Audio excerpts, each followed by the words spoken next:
इधर के तमें अमरादारी कनगे बलूचिस्तान हाईकोर्ट बार एसोसिएशन राशून ओ एडवोकेट राय बुलेदी साहब मैं अमरादारी कनगे।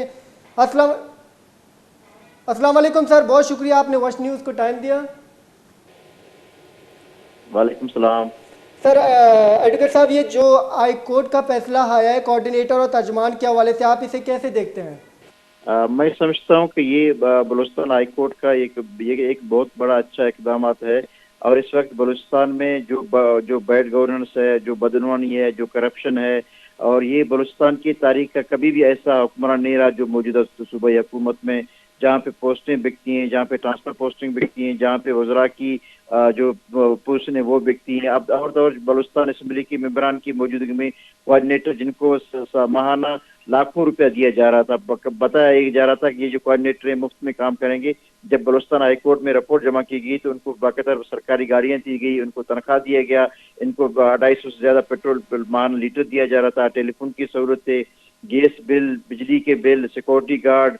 मैं समझता हूँ इतने बड़े जो शाहाना खर्चा जो वजीर के मुकाबले में ये लोग कर रहे थे, ये बलूचिस्तान सूबे पे एक बहुत बड़ा बोझ था। आज मैं समझता हूँ बलूचिस्तान हाई कोर्ट का चीफ जस्टिस बलूचिस्तान की हाई कोर्ट का जो फैसला है, ये खुशाइन फैसला है, जिसे बलूचिस्तान के तमाम हल्कों में इसकी जो है खैर मकदम की जा रही है। एडवोकेट साहब, हाई कोर्ट ने कई दफ़ा जवाब तलब किया मगर हुकूमत बलूचिस्तान की जानिब से कोई जवाब जमा नहीं किया गया। इस पर तौहीन अदालत केस नहीं बनता? ये तौहीन अदालत के ज़िम्मे में नहीं आता?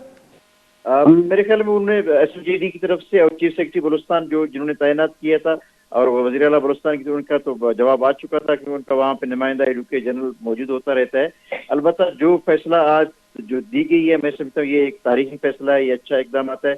और बलूचिस्तान जिस जिस तरीके से बदहाली का शिकार सूबा बलूचिस्तान मुआशी हवाले से जो बदहाल है, मैं समझता हूँ ये हुक्मरानों की वजह से है।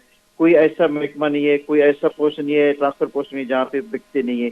यहाँ पे एक ऐसा निज़ाम कायम किया गया बलूचिस्तान के अंदर, और करप्शन की निज़ाम थी, बदनवानी है और बैड गवर्नेंस है, और तारीख का ये बैड गवर्नेंस हुकूमत है। तो मैं समझता हूँ कि आज जो बलूचिस्तान हाईकोर्ट का जो फैसला आया था, ये बलूचिस्तान की आवाम की तरफ से और बलूचिस्तान के लोगों में, पढ़े लिखे लोगों में खुशी की उम्मीद है। और इसके साथ साथ मैं समझता हूँ कि बलूचिस्तान असम्बली की मौजूद में, जहाँ पे एमपी मौजूद है, इसको तर्जमान हुकूमत का तर्जमान वहाँ के एमपी को होना चाहिए था, मिनिस्टर उनका होना चाहिए था। लेकिन बदकिस्मती से बलूचिस्तान को इडाकम बुनियाद पर चला जा रहे हैं और बलूचिस्तान की बदनामी की जा रही है कि बलूचिस्तान के लोग जो है नाअहल हैं, उनके मेंबरान पार्लियामेंट नाअहल हैं, जो शायद बाहर के लोगों को मंगवाया जा रहा है। ऐसा हरगज नहीं था। एक अकोमोडेशन की गई थी इन लोगों को, जो वहाँ पे किसी के कहने पे रखा गया था। और मैं समझता हूँ आज बलूचिस्तान हाईकोर्ट का एक बहुत अच्छा इक़दाम है। सर ये भी हमें बताएं कि ये फैसला चैलेंज हो सकता है हुकूमत की जानिब से?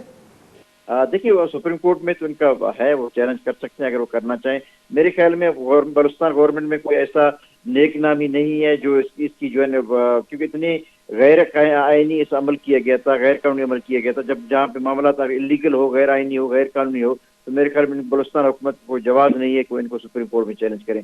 मेरा जहाँ पे अंदाजा लगता है इस फैसले के बाद बलूचिस्तान हुकूमत सुप्रीम कोर्ट में नहीं जाएगी। बहुत शुक्रिया सर।